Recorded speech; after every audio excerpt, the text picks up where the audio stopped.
بسم اللہ الرحمن الرحیم۔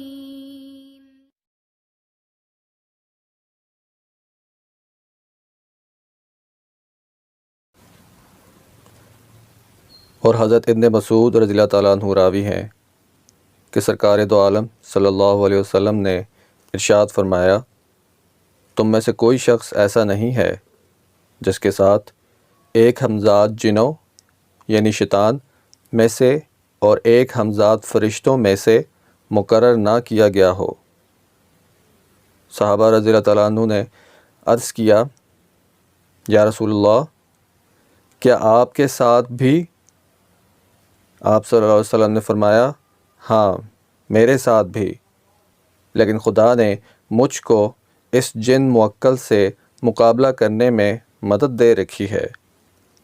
اس لیے میں اس کے مکر و فریب اور اس کی گمراہی سے محفوظ رہتا ہوں،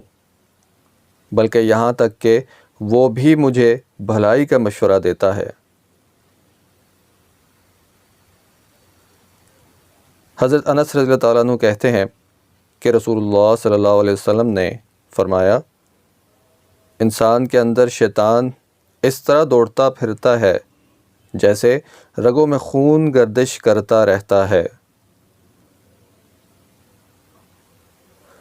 اور حضرت ابو ہریرہ رضی اللہ تعالیٰ عنہ کہتے ہیں کہ رسول اللہ صلی اللہ علیہ وسلم نے فرمایا، بنی آدم کے یہاں جو بھی بچہ پیدا ہوتا ہے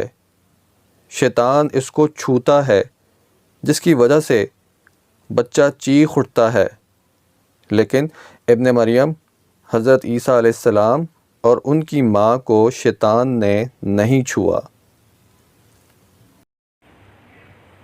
ابو ہریرہ رضی اللہ تعالیٰ عنہ راوی ہیں کہ سرکار دو عالم صلی اللہ علیہ وسلم نے ارشاد فرمایا، ولادت کے وقت بچہ اس لیے چلاتا ہے کہ شیطان اس کو کچوکے لگاتا ہے۔